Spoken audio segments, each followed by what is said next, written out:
Hello everyone, welcome to Vidyalakshmi YouTube channel.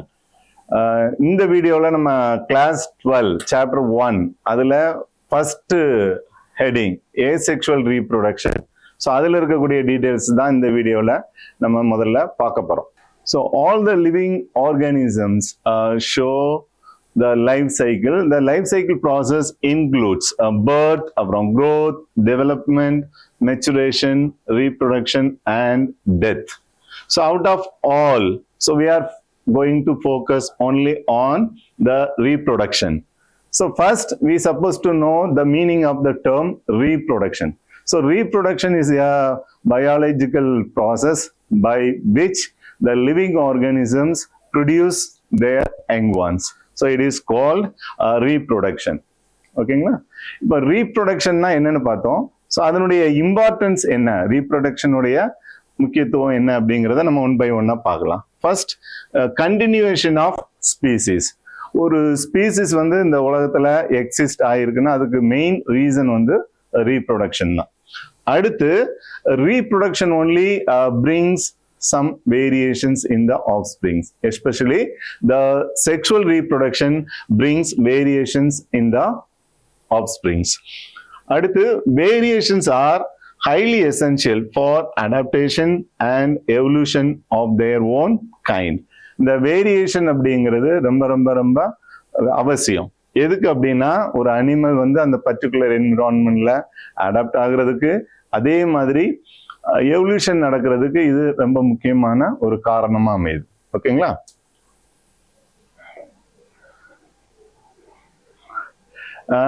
Next, modes of reproduction. So அதில் first என்ன கொடுத்துருப்பாங்கன்னா, all modes of reproduction have some basic features such as synthesis of RNA and proteins. Cells synthesize RNA and proteins which are essential for growth and reproduction. Second point, replication of DNA. DNA is replicated to ensure that genetic information is passed on to the new cells or new individuals. Third one, cell division and growth. Cells divide by mitosis or meiosis and increase in number.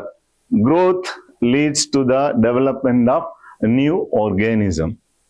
அடுத்து fourth வந்து பார்த்தீங்கன்னா, formation of reproductive units. Specialized structures or cells are formed for reproduction such as gametes, spores, seeds, buds or other vegetative parts. Then finally, fertilization. So fertilization is the fusion of two haploid gametes and form a diploid zygote. So that is called fertilization. So modes of reproduction la ரெண்டு types இருக்குது. ஒன்று வந்து asexual reproduction, இன்னொன்று வந்து sexual reproduction. நம்ம asexual reproduction என்ன, அதனுடைய முக்கியமான characteristics என்னங்கிறது பார்க்கலாம். In asexual reproduction, only single parent is involved. Then, so no gamete is formed. அடுத்து, the offsprings are genetically identical. They are referred as clones. அடுத்து, the asexual reproduction is very common in Protista, bacteria, archaea, and multicellular organisms with simple organization.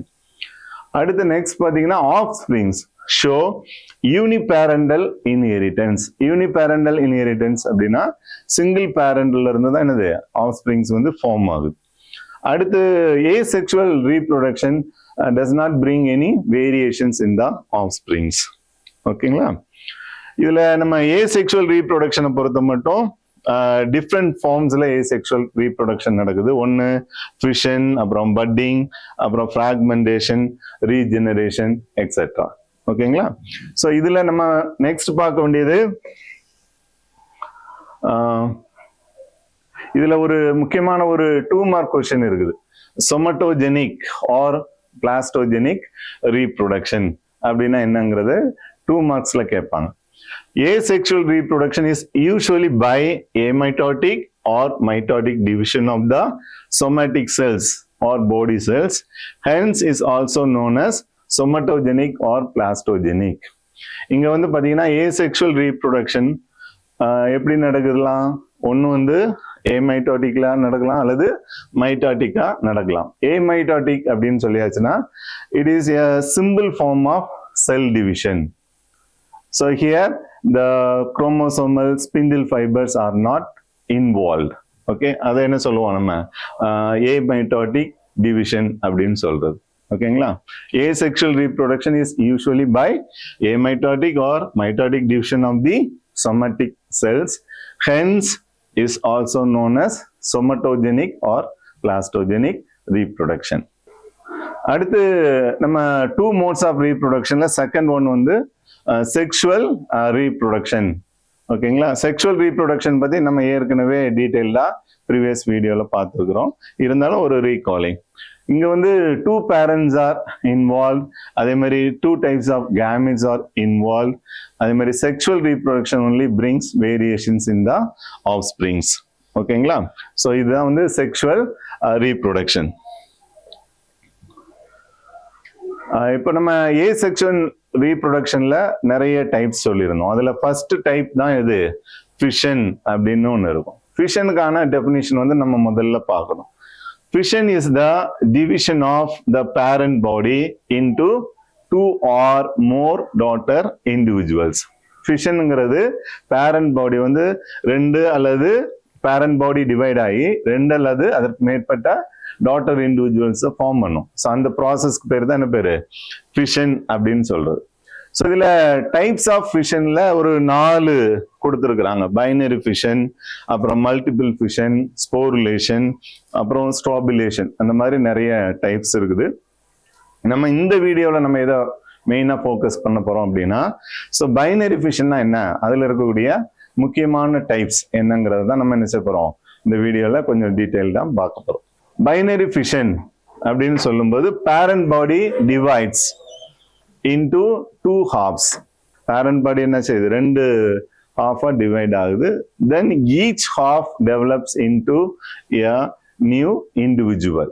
ஓகேங்களா? parents body ரெண்டு equal half-ஆ divide ஆகும். ஒவ்வொரு half-ல இருந்து ஒவ்வொரு new individual வந்து develop ஆகும். அடுத்து காரியோகைனோசிஸ்.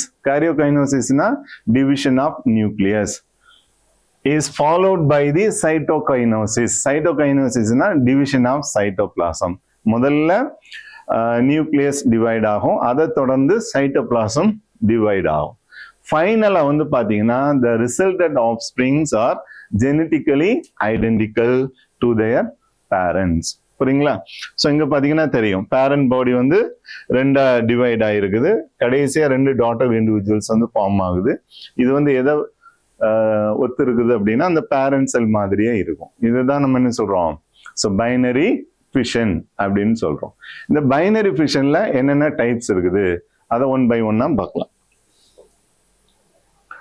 இதுல ஃபர்ஸ்ட் டைப் வந்து single irregular binary fission. Best example வந்து நம்மளுக்கு அமீபா கொடுத்துருக்குறாங்க. Okay, so it is scene in amoeba like irregular shaped organism. எல்லாருக்குமே உங்களுக்கு தெரியும் அமீபாங்கிறது ஒரு இர்ரெகுலர் ஷேப் ஆர்கானிசம். ஸோ இதுல வந்து நம்ம plane of division is very difficult to observe. புரிஞ்சுங்களா? இந்த டிவிஷன் வந்து எப்படி நடக்குங்கிறத நம்மளால நினைச்ச முடியாது, ஈஸியா வந்து அப்சர்வ் பண்ண முடியாது. சரி, எப்படி நடக்குது அப்படின்னா இந்த கான்ட்ராக்டைல் வேக்யூல், உங்க பிக்சர்ல பாத்தீங்கன்னா தெரியும் கான்ட்ராக்டைல் வேக்யூல் அப்படின்னு கொடுத்துருப்பாங்க. First it stops its function. அது முதல்ல தன்னுடைய வேலையை அது என்னது ஸ்டாப் பண்ணுது. And disappear. அதுக்கப்புறம் பாத்தீங்கன்னா இங்க அது வந்து மறைஞ்சிருது. நீங்க ஃபர்ஸ்ட் டயக்ராம்ல கான்ட்ராக்டைல் வேக்யூல்னு இருக்கும், செகண்ட் டயக்ராம்ல பாத்தீங்கன்னா அந்த கான்ட்ராக்டைல் வேக்யூல் இருக்காது. அப்போ முதல்ல கான்ட்ராக்டைல் வேக்யூல் என்ன பண்ணுது, அதனுடைய ஃபங்க்ஷனை வந்து ஸ்டாப் பண்ணிட்டு டிஸப்பியர் ஆயிருது.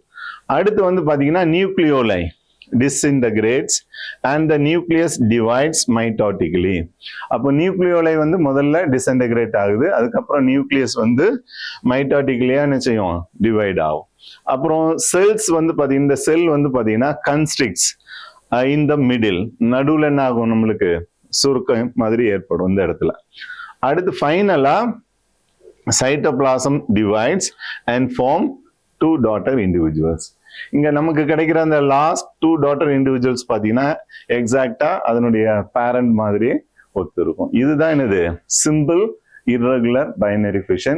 எக்ஸாம்பிள் வந்து நம்மளுக்கு அமீபா. அடுத்த நெக்ஸ்ட் டைப் வந்து டிரான்ஸ்வர்ஸ் பைனரி ஃபிஷன். இதுல in transverse binary fission the plane of division runs along the transverse axis of the individual. ஓகேங்களா? டிரான்ஸ்வர்ஸ் ஆக்சிஸ்னா இந்த ஆங்கிள் அங்க வந்து என்ன நடக்கும், அந்த செல் டிவிஷன் அப்படிங்கிறது நடக்கும். எக்ஸாம்பிள் நம்மளுக்கு என்ன கொடுத்துருக்காங்க, பாரமீசியம் பிளனேரியா கொடுத்துருக்காங்க. இதுல பாத்தீங்கன்னா பாரமீசியத்துல 2 நியூக்ளியஸ் கொடுத்திருப்பாங்க, மேக்ரோ நியூக்ளியஸ் அப்புறம் micro nucleus. So macro nucleus divides by amitotically, அதே மாதிரி micro nucleus divides by mitotically. இந்த பிக்சர் பாத்தீங்கன்னா தெரியும், இதுதான் பாரமீசியம். இங்க டிவிஷன் பாத்தீங்கன்னா இந்த ஆங்கிள் நடக்கும். இப்படி நடந்து கடைசியா உங்களுக்கு என்னது, ஒரு பாரமீசியாவில இருந்து 2 டாட்டர் பாரமீசியம் டெவலப் ஆகும். ஓகேங்களா? நெக்ஸ்ட் வந்து longitudinal binary fission. In longitudinal binary fission, the nucleus and the cytoplasm divides in the longitudinal axis of the organism. இங்க எக்ஸாம்பிள் வந்து யூக்ளினா கொடுத்திருப்பாங்க. இங்க டிவிஷன் எப்படின்னா மேல இருந்து கீழ் நோக்கி என்ன செய்யும், டிவிஷன் வந்து நடக்கும். இதுல in flagellates the flagellum is retained usually by one daughter cell.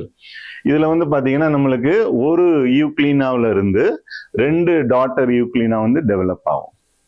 அப்போ ஒரிஜினலா இருக்கக்கூடிய அந்த பேரண்ட் யூக்ளினால இருக்கக்கூடிய அந்த ஃபிளாஜெல்லம் பாத்தீங்கன்னா ஒரு டாட்டர் யூக்ளினாவுக்கு வந்துடும். இன்னொரு நியூ ஃபிளாஜெல்லம் எப்படி டெவலப் ஆகும் அப்படின்னு பாத்தீங்கன்னா இந்த பேசல் கிரானியூல்ஸ், இந்த ஃபிளாஜெல்லம்க்கு அடியில பாத்தீங்கன்னா உனக்கு என்ன இருக்கும், இந்த பேசல் கிரானியூல் அப்படின்னு இருக்கும். இது divides into 2 and the new basal granule forms a flagellum in the other daughter individual. அப்ப நல்லா கவனிச்சுக்காங்க, ஒரிஜினலா பேரண்ட் கிட்ட இருக்கக்கூடிய அந்த ஃபிளாஜெல்லம் என்ன பண்ணுது, புதுசா ஃபார்ம் ஆகக்கூடிய ஒரு டாட்டர் செல்லுல ஃபிளாஜெல்லமா மாறுது.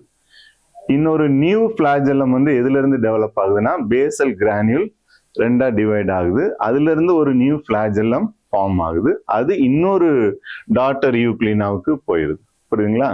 இதுதான் லாஞ்சிடியூடினல் பைனரி ஃபிஷன். எக்ஸாம்பிள் நம்மளுக்கு யூக்ளினா கொடுத்துருக்காங்க. அதுல கடைசியா இருக்கிறது ஆப்ளிக் பைனரி ஃபிஷன். ஆப்ளிக் அப்படின்னா சாய்வான அப்படின்னு அர்த்தம். The oblique in oblique binary fission, the plane of division is oblique. It is seen in dinoflagellate. இந்த ஆப்ளிக் plane of division எப்படி இருக்குது நடக்குது அப்படின்னா இப்படி சாய்வா நடக்குது.